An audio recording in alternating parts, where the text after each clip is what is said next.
Langkah awal kita harus siapkan media untuk ngerakit si komponen ini ya teman-teman. Jadi kayak di depan ini ada panel distribusi ya. Saya pakai besi plat untuk merakit si komponen-komponen ini. Komponen awal yang kita perlukan SCC tentunya. SCC ini saya pakai merek Kenika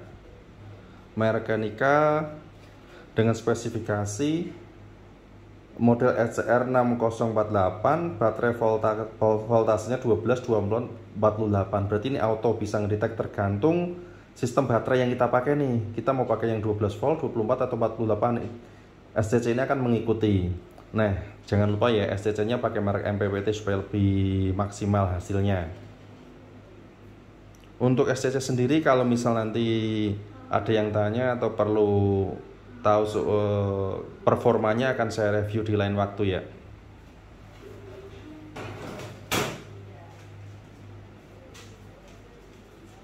Selanjutnya MCB DC. MCB DC sendiri saya pakai 63 ampere ya. 63 ampere. Ini dari PV sebelum masuk ke SCC saya kasih MCB 1. Setelah itu dari baterai sebelum ke SCC saya kasih MCB juga 63 ampere. Nah, ini dari inverter sebelum masuk ke baterai dan SCC saya kasih MCB juga sama nih, semuanya 63 ampere ya.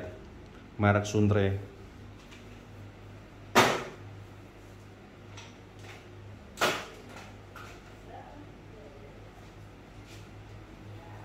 Untuk arus AC atau keluaran dari inverter dan input output dari PLN saya pakai MCB juga teman-teman. Kalau ini MCB 220 volt. Nah, saya pakai semuanya 10 ampere karena inverter kita 3000 watt 24 volt.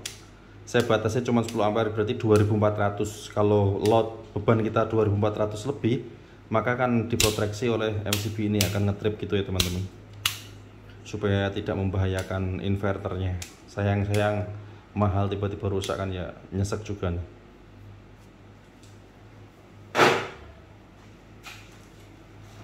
Selanjutnya untuk sistem proteksinya, nah saya pakai SPD ya, SPD atau arrestor.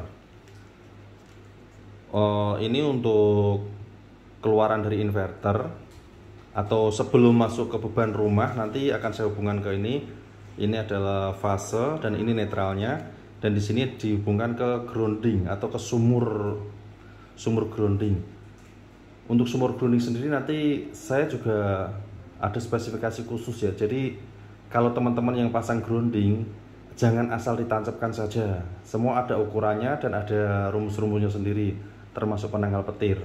Nah, kalau ini nanti dari dari baterai atau dari SCC atau sebelum masuk inverter kan ada plus minusnya tuh di busbar. Nanti masuk ke sini, nah ini juga terhubung ke sumur grounding ya.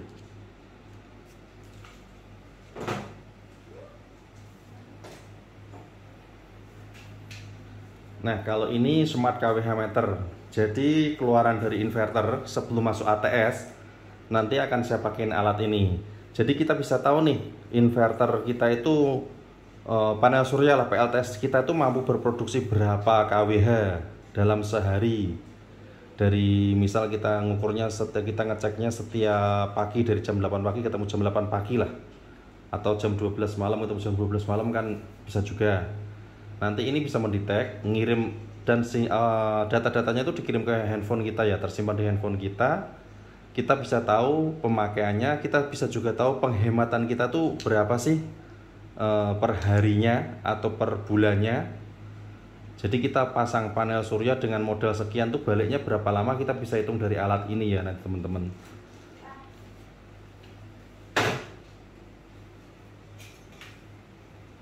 Nah, kalau ini adalah sistem ATS-nya. ATS itu automatic transfer switch ya, perpindahan antara PLN dan panel surya dan PLTS. Jadi kalau misal nih kita pasang PLTS-nya itu belum mampu mengcover 24 jam, maka kita perlu banget alat ini ya. Soalnya kalau nggak pakai alat ini nanti listrik kita akan mati tiba-tiba karena tidak bisa berpindah ke PLN. Walaupun di inverternya sudah ada, tapi saya sarankan untuk pakai ATS eksternal, jangan mengandalkan di inverternya, kasihan baterai kita. Walaupun bisa disetting, cuman saya lebih yakin pakai ATS eksternal. Ini ATS sinkronus ya, jadi perpindahan antara PLN dan PLTS itu nyaris tanpa kedip. Ini saya beli di online ya, ini produknya Mas Sandi Inverter. Cari di YouTube banyak dia, ada channel YouTube-nya juga. Tapi nanti inverter ATS ini akan saya upgrade ya teman-teman. Ini kan saya nggak tahu nih kapasitasnya maksimal berapa kVA. Kalau saya lihat relaynya ini kemungkinan sih 5000 kuat lah. Tapi untuk menambah keyakinan saya akan saya upgrade pakai kontaktor sampai daya 15 kVA atau 15.000. Nah, ini dia kontaktornya. Ini kontaktor saya pakai yang 32 ampere ya.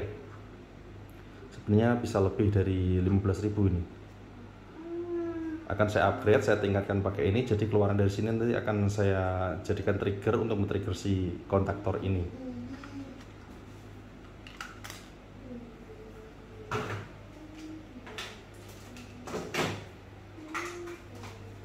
Nah, ini COS ya, change over switch. Jadi nanti keluaran ini di jumper ke sini lah, terus baru masuk ke beban rumah. Nah, PLN selain masuk ke sistem ATS, nanti PLN akan saya couple masuk ke sini dan masuk ke sistem ATS. Nah, keluaran ATS nanti masuk ke dalam sini. Ini berjaga-jaga apabila ATS yang kita pakai itu bermasalah, rusak atau gagal fungsi ya. Jadi kalau misal ini kan posisi gini nih, ini pakai ATS nih, misal nih pakai automatic transfer switch. Apabila ATS kita rusak, misal kita lagi di mana, orang rumah tiba-tiba telepon listriknya mati nggak bisa hidup. Nah, ini tinggal bypass ke bawah saja. Ini langsung PLN murni dari PLN langsung masuk ke sini didistribusiin ke rumah. Jadi sistem distribusi kita sudah sama sekali nggak dipakai. Ini buat jaga-jaga dan sangat perlu ya teman-teman. Kalau ini LVD, ini yang mendetek baterai apabila sudah, kalau sistem kita 24 volt, misal baterai kita sudah 23 volt, nah akan diputus melalui kontak ini. Jadi kontaktor ATS itu akan terputus dan listrik akan beralih ke PLN. Sebenarnya di ATS sinkronus itu sudah ada komplit menunya teman-teman, pilih-pilihnya komplit, cuman saya sarankan pakai ini supaya lebih efektif lagi.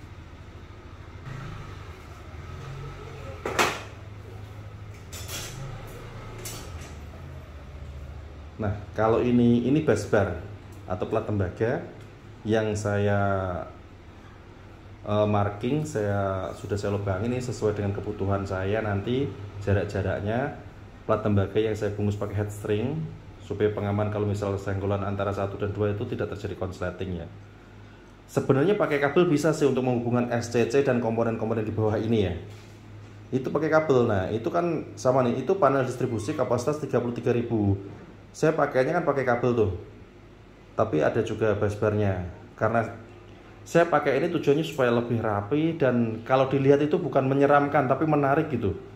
Kalau kita pasang panel listrik kan kesannya tuh bahaya dan menyeramkan gitu kan.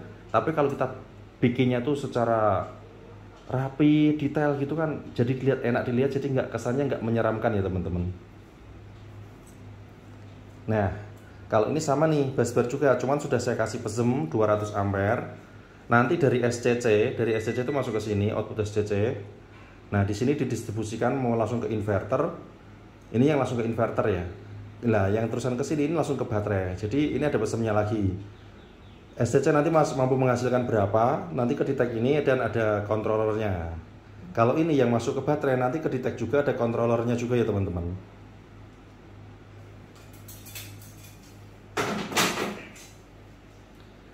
Nah, kalau ini kesambung ke busbar yang tadi ya, ini nanti masuk ke inverter. Jadi inverter kita tuh mengkonsumsi daya berapa dan menghasilkan berapa nanti kedetek juga di sini. Tapi ini DC ya. Kalau yang di sana tadi itu kWh meter AC. Secara fungsi sih sama, tapi beda ya, antara DC dan AC itu beda. Nah, untuk penjelasannya seperti ini dulu ya komponen-komponennya. Kalau misal kurang jelas bisa ditanyakan secara langsung di kolom komentar. Nah, mari kita lihat untuk langkah-langkah perakitannya ya teman-teman. Nah, kurang lebih seperti ini ya teman-teman susunan komponennya nanti. Saya tinggal terminasi perakitan kabel. Untuk perakitan kabel karena cukup lama tidak saya video ya. Saya rakit dulu, nanti baru saya terangin untuk jalur-jalur kabelnya kemana saja gitu.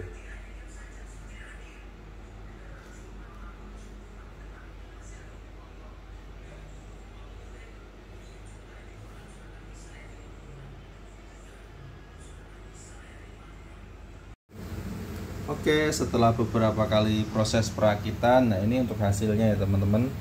Ini masih belum akhir finishnya ya, nanti karena masih kita masukin ke dalam box panelnya supaya lebih aman dan rapi ya. Ini adalah sistem distribusinya untuk sistem PLTS 24 volt 2000 watt. Rencana nanti ini akan kita pasang di kampung ya teman-teman. Kita juga pakai smart KWH meter untuk mendeteksi berapa KWH penghasilan per sehari nanti. Oke, terima kasih bagi yang sudah menonton.